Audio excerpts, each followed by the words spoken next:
Je tiens tout d'abord à saluer les près de 250 000 bénévoles des associations agréées de sécurité civile pour leur engagement et leur dévouement au service des populations.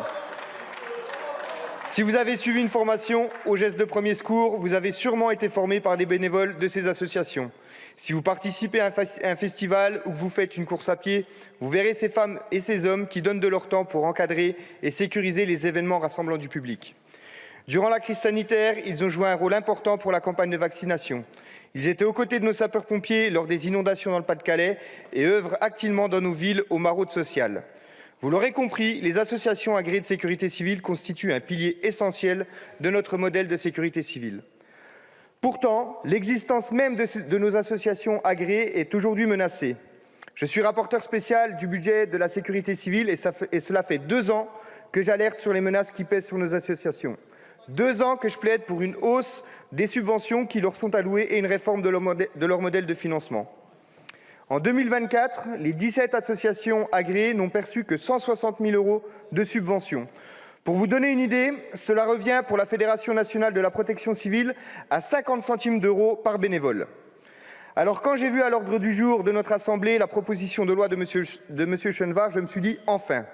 Enfin, nous allons pouvoir avancer sur ce sujet, car cette proposition de loi comporte 2 articles particulièrement intéressants. L'article 10, qui prévoit que les bénévoles qui justifient de 10 années au sein d'une association agréée puissent bénéficier de 3 trimestres de cotisation retraite.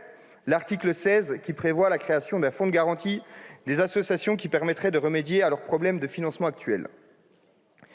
Mais je dois vous dire que l'examen en commission m'a quelque peu refroidi. Voilà que le rapporteur décide lui-même de déposer des amendements pour repousser l'application des 2 principales mesures de sa proposition de loi. Les associations agréées de sécurité civile ont du mal à fidéliser leurs bénévoles et éprouvent des difficultés de financement. Pourquoi, monsieur le rapporteur, repousser de 2 ans l'entrée en vigueur des articles 10 et 16 qui permettraient de répondre à leurs besoins?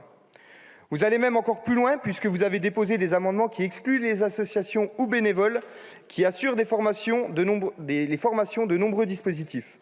Vous prétendez vouloir reconnaître les bénévoles des associations, mais vous hiérarchisez entre leurs différentes missions et vous donnez des droits à certains bénévoles, mais pas à d'autres. Alors pour donner des trimestres de retraite aux bénévoles, c'est compliqué et ça prend du temps.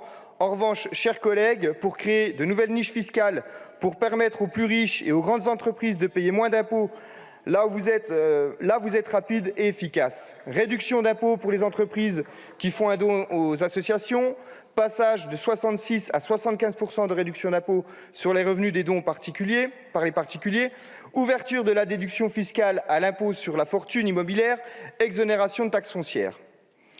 Voilà donc que nous abordons maintenant l'examen en séance publique et un nouvel acteur entre dans la danse, le gouvernement.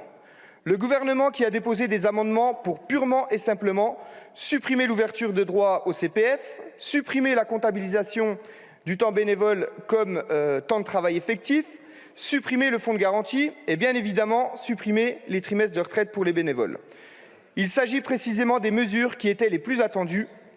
Alors je n'ose imaginer la déception des associations agréées de sécurité civile quand ils vont découvrir à quoi va être réduite cette proposition de loi. En même temps, je ne sais pas à quoi vous attendiez, monsieur le rapporteur.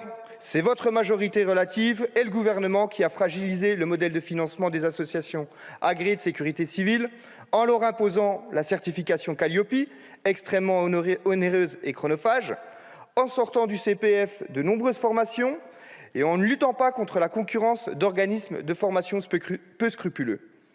Un gouvernement qui maltraite la sécurité civile de manière générale.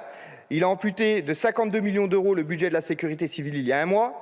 Il a conduit Météo France au bord du gouffre en supprimant 1/4 des effectifs en 10 ans. Il a laissé la brigade des sapeurs-pompiers de Paris en situation de sous-effectif à quelques semaines des Jeux Olympiques et Paralympiques. Il a volé 2 ans de retraite aux sapeurs-pompiers et à tous les Français et trahi sa promesse aux volontaires de leur donner des trimestres de compensation. Alors, vous, les députés En Marche, c'est toujours pareil, vous faites des grands discours, vous avez des grandes ambitions, mais à la fin, vos amis au gouvernement vous rappellent à l'ordre et en bon petit soldat, vous rentrez dans le rang.